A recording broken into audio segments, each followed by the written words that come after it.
Howdy everyone, Matt here, Matt the PT, coming at you with another video. First and foremost, I would like to thank each and every one of you for subscribing to the channel, watching the videos, liking them, commenting. Thank you so much. This is very enjoyable to do. Like I said, I want to keep creating these videos to stimulate a conversation and a discussion, and I do believe that communication is very, very big for all of us, that we need to communicate more and be open about that. What I want to talk about today is something that I've been aware of since PT school, but recently, just kind of through many things, have really just see that there's like a misunderstanding of really what it is. And that is owning a business. And I'm going to kind of focus specifically on a PT business or a clinic, physical therapy clinic, and the components of that. So I know many years ago when I was in school, one discussion that in the, people who were very orthopedic centric therapists in school, they were talking about, it's like, one day you're going to own your own clinic. And, many of us said, yeah, I would really like to do that. I would have seen over time how that approach to owning your own clinic has been a little different. I know really the big thing, I've been out of school over 10 years now, like really the big thing early on was cash pay. You own your own cash pay. You could open your own cash pay clinic. Then it seemed like, I don't know, 6-7 years ago, the big thing was mobile. You need to start your own mobile practice. So you're not going to be in the brick and mortar thing. You don't have to have that physical space. You can save money and you end up making more money by being mobile. Then it has went over here now to like online. So I do virtual training, coaching or therapy. I do virtual now, and is that it even seems now that there's like people that are just coaching you. Well, I don't want to talk about the business coaches at this time. That's a whole separate shebang in and of itself. But I just want to talk about the business thing. And from what I've seen with things, I do watch a lot of stuff on YouTube, listen to other people, what they talk about. And it really seems like the average person thinks that if you want to solve all of your financial problems, your issues that you're having, the headaches or anything that you have as a therapist, I mean, that can be from like, your workload to, your income, that it's just like, you just start a business, you start your own business, and then poof, all of your headaches and everything just goes away because that you owning your own business solves it. Now, I will say I've had the pleasure of working with people who have owned their own PT clinics over the years. I've met them that have owned them in, one spot who's been there for 20 some odd plus years. Other ones who have opened clinics in many different states who, can open them, start them up, sell them off. And then that's kind of the things that they want to do. And they really taught me a lot of things. And I really believe some of them do really hold true. Granted, I also do believe, yes, times are different than they were then. And it's important to be aware of that. But at the same time, there are things that don't change on it. In principles and stuff, it's like, yeah, this stuff really still works. Now, like I said, I think a big thing that people don't understand about a business is that it's not hard to start one. It's really not. I mean, I have my own little practice because as a, McKinsey trained therapist, as people say me, all the diplomat at MDT, that I have patients that search me out. They say, hey, I need to come find one of you guys. I've heard about one of you guys. Well, we just chat. And so I said, yeah, I got my own little clinic and happy. And I work with people here locally. But like I said, starting it is not that difficult. Really, what do you got to do? You file for an LLC in your state. You get some malpractice insurance. You could just print up a couple business cards and you just start chatting with people. I do know a therapist, an OT, who started her own pediatrics clinic or business, excuse me. And she just went into Facebook groups and just talked to the parents of children with these needs and started her own little business. And she's very successful right now. I believe she's got several therapists and it hasn't been going on all that long. So that's really, really cool. But really the biggest thing I think people don't understand is that it's hard to sustain your business. Like, it's very hard to sustain it. Now, again, I'm not going to talk about the business coaches, but they sometimes make it seem like, oh yeah, you just do this, open up, people are going to flood in and they're just going to you're just going to be making money hand over fist and set your own hours and you're doing it.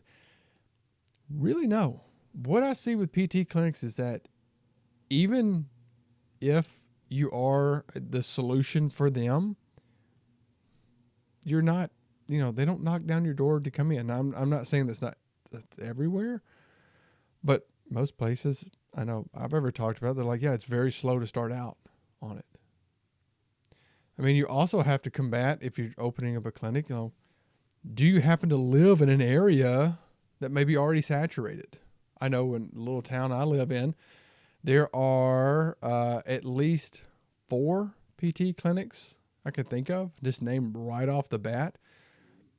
And if I'm going to try to really open a brick and mortar or another one, yeah, I got 4 other ones I'm trying to compete with. And I'd say a big issue that can be hard with that is that 2 of them are national brands. And so they have their own marketing team. So that team, they can go out and they can market and, to these physicians for referrals and things like that.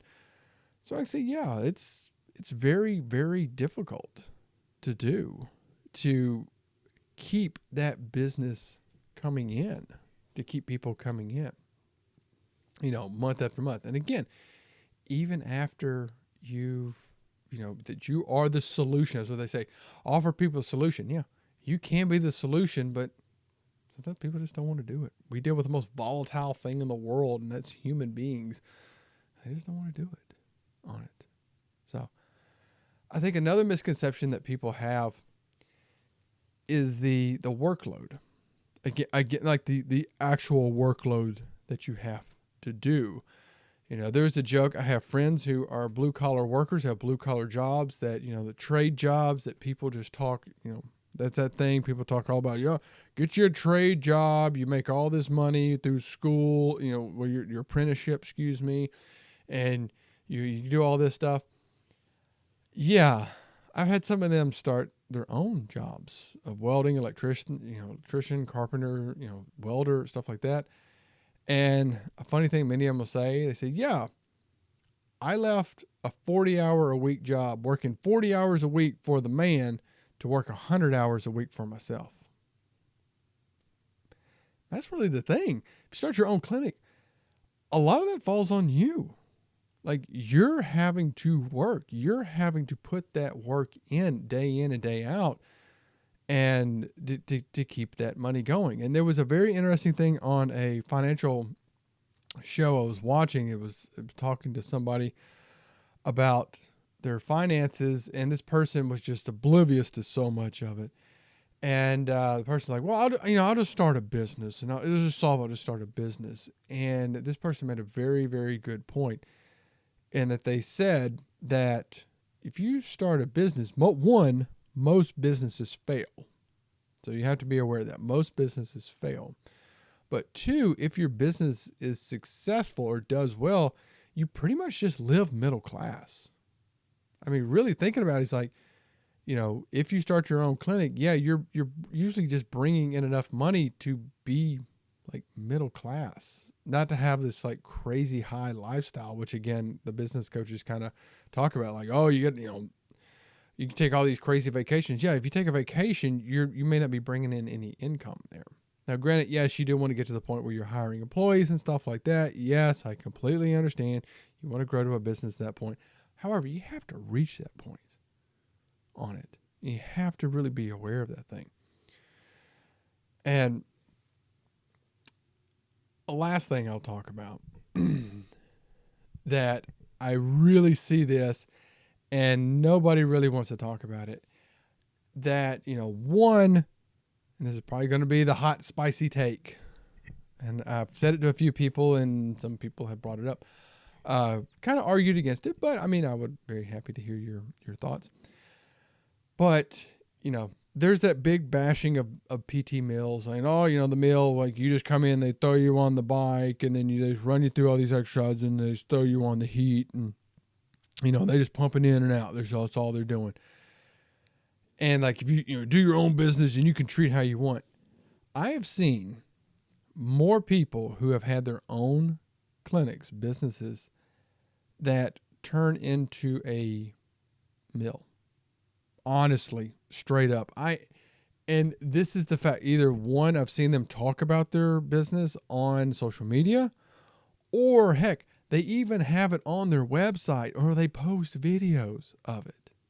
Legit. I've seen a guy, he was talking all this stuff about his business and how great. Went to his website. The guy listed out every single modality that we learned in school, and was offering those as a service. I mean, I'm talking iontophoresis and phonophoresis and traction and heat and ice. And I mean, there's a good number of us who would argue against that, to say like, that's not what people need. They don't need these passive things as a part of their therapy. But this person is advertising it as a way to get people in the door. Is that really good? I've seen people that post videos of them treating in their clinics. And again, they're doing those same things. They're promoting, they're showing that they are doing those passive modalities that so many therapists say, like, no, we need to get away from these. We need to get people up and moving and exercising, doing this stuff.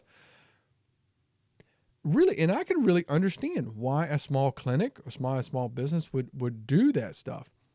Is that those things feel good. Patients are thinking like that. They're thinking you have to do these very complicated treatments, these very involved treatments with all these machines. We have to do all those things because that's more effective. And so they're just playing into that.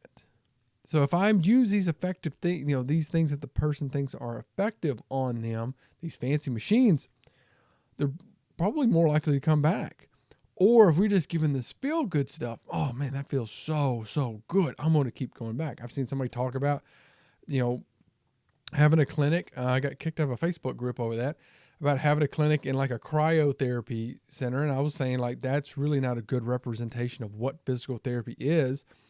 And they try to justify it really by, again, fall into all those little passive modalities and say, we'll teach them some extras. I'm like, no, you're really just becoming the same thing that a mill is. But like I said, I completely understand it because it gets people coming back in.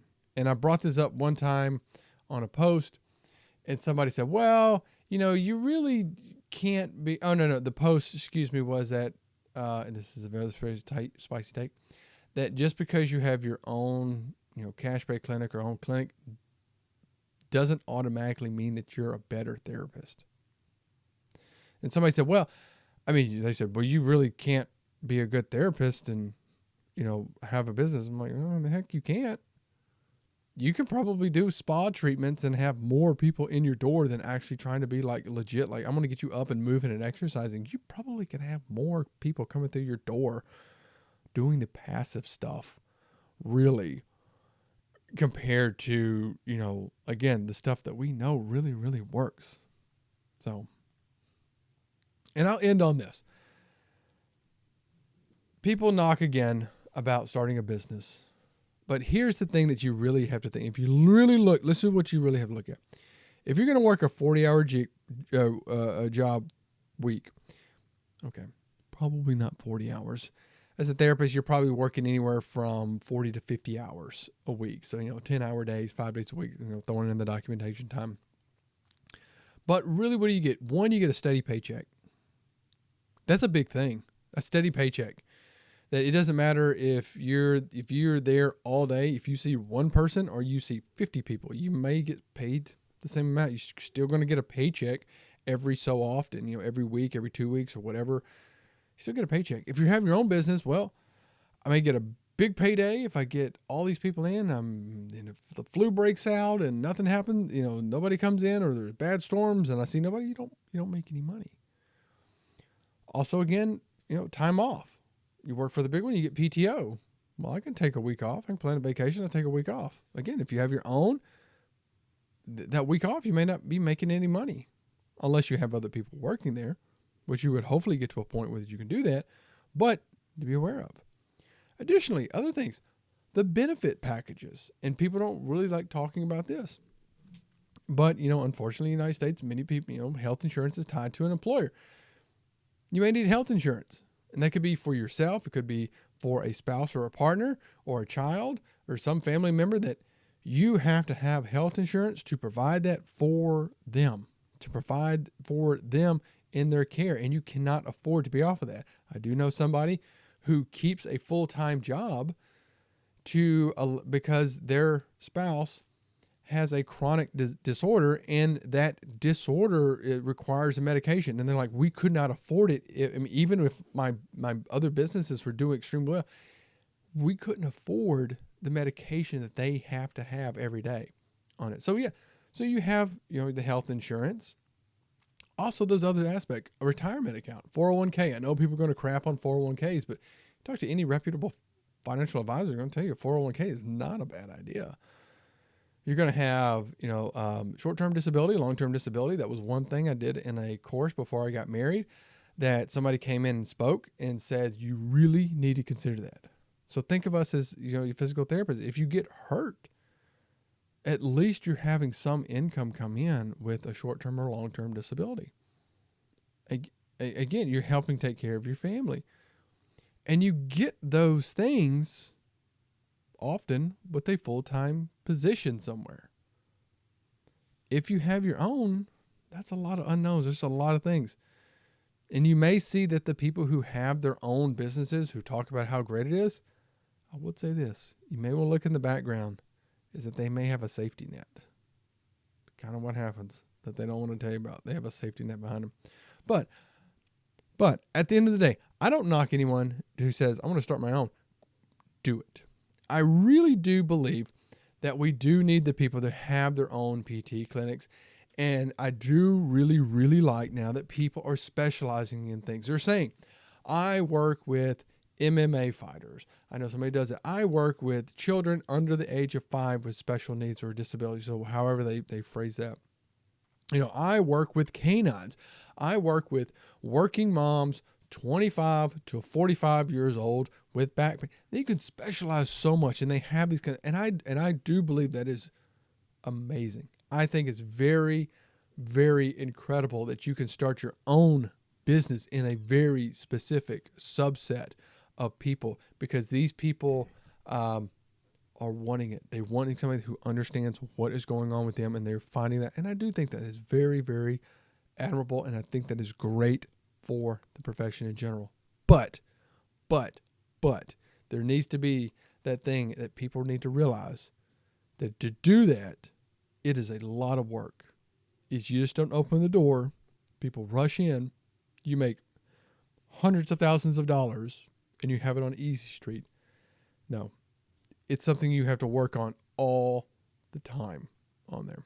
So let me know your thoughts and beliefs and whatnot down below. Let's get a discussion going on. I know many of you probably have your own clinic or something like that there. Just your experience. Just share. You can share your experience about it. That'd be great if you shared your experience of like what you've went through with your business, the ups and downs and things like that. I think that's great. It's always cool to hear those stories of what people do with their businesses and how they overcame something or how they changed something or what they did. So I think that's really cool. So thank you for tuning in. If you liked the video, please hit that little thumbs up button. Consider subscribing to the channel. And of course, I will see you all in the next video.